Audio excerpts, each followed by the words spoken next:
Hiya, so I am just going to do a quick little stash video here. I'm just back from America and I hit up several craft and embroidery stores there. Got a few different things and I thought I would share them with you. I'm going to try to make this as quick as possible, but feel free to leave any questions or if you want to know something that I didn't mention in the comments below. So I had a couple of things delivered before I arrived that I knew I wanted to get that I couldn't get over here in the UK, and so just a couple little bits and bobs.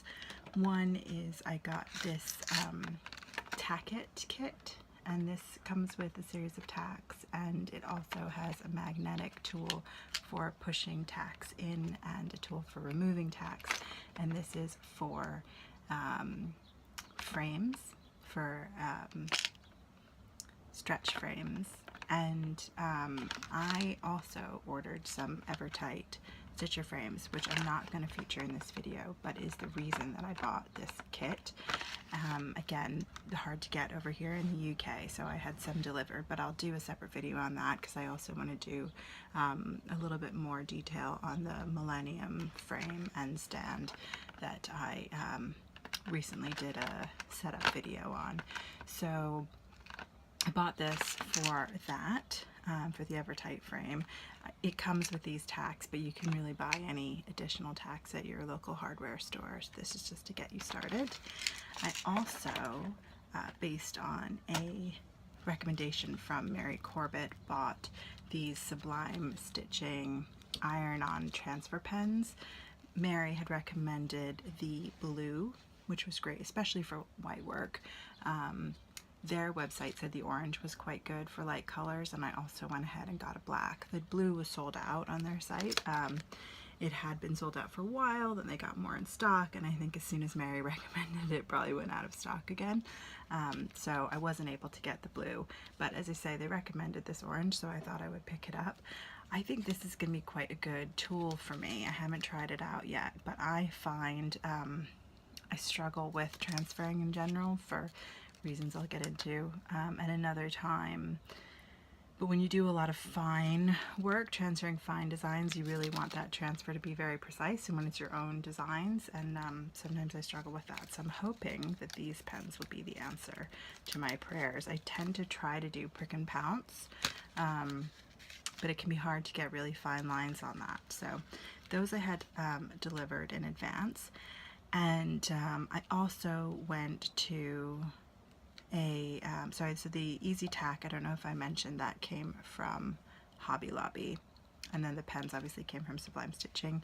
It's their own, they actually make these. I haven't seen them anywhere else. So then I did a quick trip to Joann's, which was fun, but all I got was this teeny little embroidery hoop. I've bought a couple of really big frames lately for large size work, but it occurred to me that often I also want to just frame a very small area of my design because I tend to do surface embroidery rather than cross stitch. I will have sort of little motifs scattered around the design, and as you're embroidering it, you don't always want to catch parts of a motif under a frame, and when you have a big frame, or rather when you don't have flexibility, that can be easy to do. So I've picked up this little frame thinking that it might be useful just to be able to isolate motifs in a larger work, and they do great fabrics at Joann's, obviously. So I picked up a couple little swatches, including this one. I didn't buy any fabrics, and I spent a lot of time just kind of poking around, really. I was really impressed with their fabric selection. I just didn't need anything at the moment.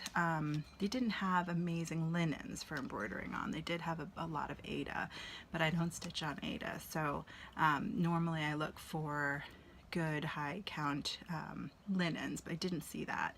And then they had a really great selection of printed fabrics, but I didn't need any printed fabrics at the moment, so I'd recommend them for that, and I spent a lot of time there looking at that. I didn't buy anything. The next place I went to, which is really good fun, is Purl Soho. So Purl is started as a knitting store, and now they have a number of different crafts, and embroidery has really grown for them. So they have more embroidery supplies than they did in the past. And they also do a lot of quilting, so they have some beautiful quilting things. But actually I think that their quilting selection is diminished. I did some sewing classes there a couple of years ago, and they had a gorgeous range of fabrics when they had just opened a designated little quilting store, but they've closed that now and they just have one shop with everything in it, and they don't have a big fabric selection anymore. They have some Liberties, they have a good selection of Liberties, but we can get Liberties very easily over here, so I didn't buy any Liberties. I did buy this teeny tiny embroidery hoop though, and again, you know, under the same premise of the other one, I bought the idea of just being able to isolate motifs on a bigger design. This is a 3-inch embroidery hoop, so properly teeny. And then I got this Chinese knotting cord to make friendship bracelets, so they had that displayed. I don't know why this cord versus floss, but I obviously have a lot of floss already, and I loved this color motif. I just thought that would make a really pretty friendship bracelet. Then I got this just little silk. I like to pick up threads that I haven't worked with before just to try them out. So often you'll see here I only buy one skein or two of a new thread just to try it, to see how I like it first. This is an Italian silk, and it's from Bozzolo Reale, which isn't a brand that I know, but I thought the color was gorgeous, so I wanted to give that a try. I also got this tiny little tassel making card, which, if it may seem silly, it was only $1, and I thought it would also be good for my Millennium frame, and it was kind of cute. And then finally, from Purl, I just got a tape measure, which is something that I use all the time for work, and this is quite a good quality one because the numbers are really big and it's good and stiff. All of that together came to $28 or something, which is kind of a lot, really, for what it is. Purl, you know, is based in Soho, so it's going to be a little bit more expensive than your average, you know, small town knitting shop, but it is a beautiful store, and it's wonderful to have it there in New York, so I would recommend visiting. And then the last stop I made was Annie's. Let me get the exact name here. It's called Annie and Company, which is on the Upper East Side, and they are amazing. They have a really big shop, and half of the shop is knitting and half of the shop is designed for needlepoint. But of course you can use a lot of the same materials for embroidery, and I had a nice little chat with Annie, whose shop it is, and she helped me pick out some threads that were particularly good for embroidery. I also got this wax to prevent fraying. I know that's a kind of a staple, but I needed some, and they had it. I picked up 2 velvet threads. And this is the kind of thing that probably would be better in needlepoint. They have 2 widths, and I did get the skinnier width. So you can see it's quite skinny. I don't think it has any stretch in it, but it does feel like it has a little bit of a natural give to it. These were $3.50 each, and I just thought these colors were gorgeous. I wouldn't use them together, but both really beautiful. And it would take a very particular kind of fabric to be able to use these, but I just thought they were too beautiful to pass up. And then similarly, I got one of these Splendor. This was $4. This is a silk, and this is a 12-stranded pliable silk. It says it's made in France. A 12 strands, 12 ply.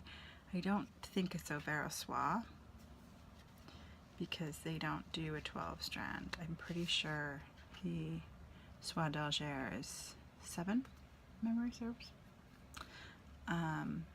Anyway, it's 12, and it's also divisible into 3, I think, so you can have 3 4-ply strands as well. And I thought that color was gorgeous. And then I thought I'd also try this one, which is a 3-ply filament silk from let's see, Trebizond, made by Trebizond, and it's distributed by Access Commodities. I'm sure you all have heard of them. They distribute some amazing European products, but this isn't one that I've seen over here. And again, just thought it was a really pretty color and a thread I haven't used before. And 10 meters is a fair amount of thread for $5. The Splendor one is 8 yards. So pretty similar in price. And then Annie said that this is one of her favorite threads at the moment. This is also a silk, but it's I don't think it's meant to be pliable, or it's not as easy to ply. You could do though, because I'm sort of plying the end of it. I just thought that was a really beautiful variegation, very subtle. I'm not sure if you can see there, but sort of tan and gray variegated, and just really subtle and beautiful. It would be great to be like an animal fur of some kind. And they put the lot number on, which is really useful too in case you want to dye match. And Annie said this is one of her favorites at the moment, that this is just threading up really beautiful. It's called Pepper Pot Silk. And then finally I got 2 ribbon threads. These look like they've been around for a while because the labels are old. These are from a company called the Thread Gatherer. And again, I just thought these are hand dyed, and so they have natural variegation in them. And I just thought they were so beautiful and subtly done. You can see really subtle variegation through there. And this is a color which, you know, would look beautiful as sort of a dried grass or something that would exist in the wild. Often ribbons can be such synthetic looking colors. So I thought that was gorgeous. And similarly with this one, where the variegation is probably a little bit more obvious because you get some like pinks and grays coming through into the greens. And again, it would make just beautiful kind of grasses and flowers out of this ribbon, and really subtle dyeing. And these were $5 each, which is pretty expensive, $4.60 each. For the amount you get 4 yards. That's really pretty expensive. I mean, for dye your own ribbons, you can get them down to about 25p a yard, I think, which would make this about half the price. But then of course you have to dye it, and getting colors this natural is really hard.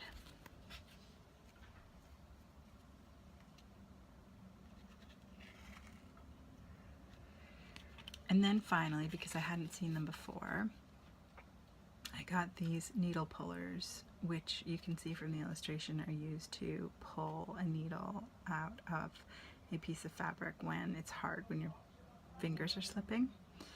And because I do a lot of ribbon work, I find that it can be hard for me to pull my needle through the ribbons and the threads and a pile of things together. So I sometimes use pliers, and I keep those in my little tool bag, but I thought it would be a good idea to try these too. So I also picked those up at Annie's, and that was $3, and they give you 3. So that's everything I got, really just some little bits and bobs, some new threads to try, a couple little hoops, and some fun little things. I'll be working with it over the next weeks to months to years, and if there's anything that stands out to me as fabulous, I'll talk about it again. But for now, I just thought I'd show you, and it's always fun to have little things to put into your stash and to work with. So I hope that was fun. Leave a comment below. Thanks.